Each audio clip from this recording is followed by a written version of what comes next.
வணக்கம். அனைவருக்கும் இனிய காலை வணக்கம். ஒரு மகிழ்ச்சியாக இருக்குது, ரொம்ப சந்தோஷமாக இருக்குது. என் பேர் வினோபா. இப்போ தேவ் சஞ்சய் கிருஷ்ணா பேசினார் இல்லையா, அவருடைய ஃபாதர், அவங்க மதர் வந்திருக்கோம். நாங்கள் மதுரை மாவட்டம் திருமங்கலத்துலேருந்து வந்திருக்கோம். ஆக்சுவலாக வந்து எனக்கு என் பையன் இந்த காம்படிஷனில் கலந்துக்கிறாங்கிறது எனக்கு ஆக்சுவலாக ஃபஸ்ட்டு தெரியாது. ஆனால் அதுக்கப்புறம் லேட்டரான அவர் செலக்ட் ஆகி அவர் நேம் லிஸ்ட்லாம் வந்ததுக்கப்புறம் தான் சர்ப்ரைஸாக என்கிட்ட சொன்னாங்க.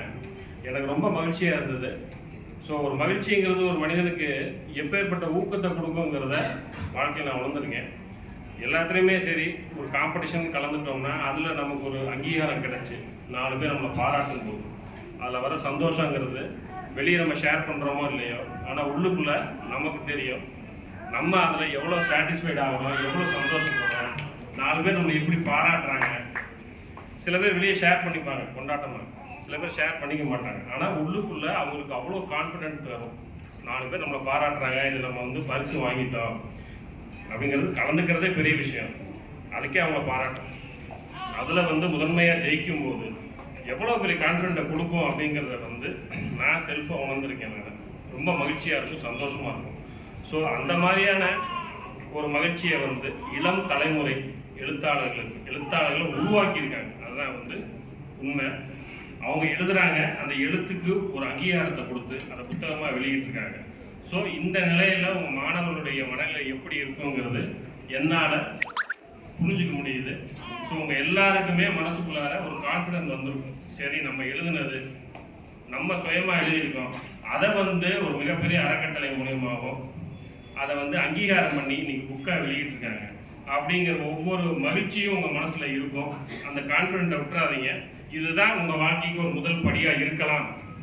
சரிங்களா? ஸோ இதுக்கு முன்னாடி நிறைய அங்கீகாரம் கிடைச்சிருந்தவங்களுக்கும் வாழ்த்துக்கள்.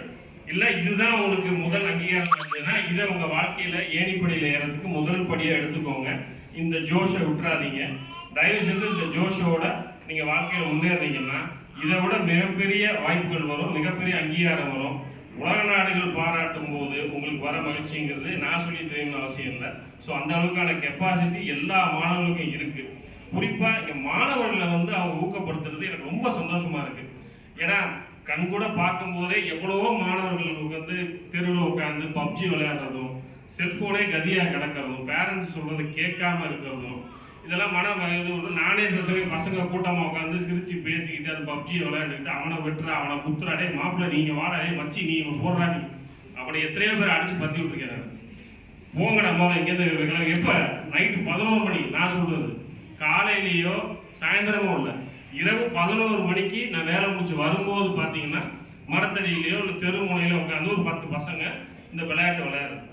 இந்த நேரத்தில் இந்த மாதிரியான ஊக்கமளிக்கக்கூடிய செயல் எவ்வளவோ இருக்கு. இந்த நாட்டுக்கு சார் சொன்ன மாதிரி சின்ன சின்ன பங்களிப்பு, சிறு துளி பெருவெள்ளம்னு சொல்லுவாங்க.